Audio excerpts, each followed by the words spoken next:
Bagaimana jika orang yang menyelamatkanmu, ternyata adalah orang yang selama ini dianggap pengkhianat? Tangan berlumuran darah itu hampir meraih Alena. Namun, cermin tiba-tiba pecah berkeping-keping. Sebuah cahaya biru muncul dari cincin di jari Alena. Dan untuk pertama kalinya, suara yang selama ini hanya terdengar dalam mimpinya berkata, "Waktumu hampir habis." Alena terbangun di lantai kamarnya. Pergelangan tangannya dipenuhi bekas cengkeraman. Tetapi beberapa detik kemudian, bekas itu perlahan menghilang, seolah-olah tak pernah ada. Saat membuka telapak tangannya, ia menemukan sebuah simbol hitam. Lambang yang sama, terukir pada pedang Raffian. Di tempat berbeda, Raffian juga melihat simbol itu muncul di tangannya. Tanpa mereka sadari, takdir mereka mulai terhubung. Kael diam-diam memasuki ruang arsip yang telah terbakar. Di balik dinding yang hangus, ia menemukan pintu batu rahasia. Lorong itu dipenuhi patung para raja terdahulu.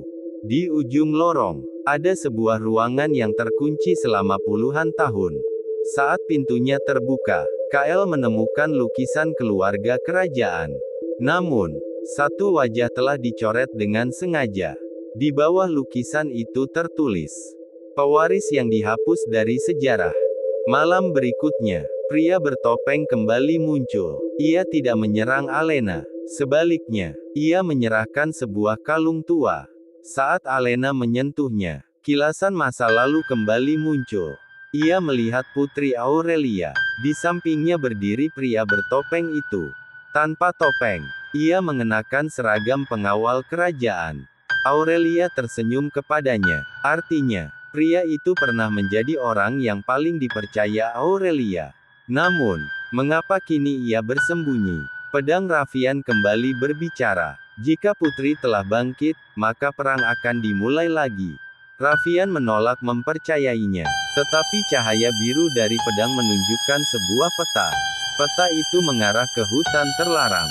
Konon, di sanalah makam pengawal terakhir Putri Aurelia berada. Di dalam istana, seseorang mulai memburu Alena. Bukan dengan pedang, melainkan dengan racun. Setiap makanan yang akan disantap Alena selalu ditemukan telah tercemar lebih dulu. Seolah ada orang yang diam-diam menggagalkan setiap percobaan pembunuhan. Alena mulai bertanya, siapa yang sebenarnya melindunginya? Kael dan Raffian akhirnya bertemu di hutan terlarang. Meski saling curiga, mereka bekerja sama membuka makam kuno. Di dalamnya, tak ada jasad, hanya sebuah baju zirah tua, dan sebuah buku harian. Saat Kael membacanya, wajahnya langsung pucat. Di halaman terakhir tertulis, Putri Aurelia tidak dibunuh oleh musuh kerajaan, tetapi dikorbankan oleh seseorang dari keluarganya sendiri demi menyegel kekuatan yang ada di dalam dirinya. Belum sempat mereka membaca halaman berikutnya, seluruh makam bergetar hebat. Seseorang telah menunggu mereka di istana. Alena kembali berdiri di depan cermin yang retak. Kali ini, bukan Aurelia yang muncul, melainkan bayangan dirinya sendiri. Namun, bayangan itu tersenyum. Padahal Alena tidak. Bayangan itu perlahan keluar dari dalam cermin. Lalu berbisik, "Aku bukan masa lalumu. Aku adalah dirimu, yang gagal menyelamatkan kerajaan." Bayangan itu mengangkat wajahnya. Mata kirinya bersinar merah.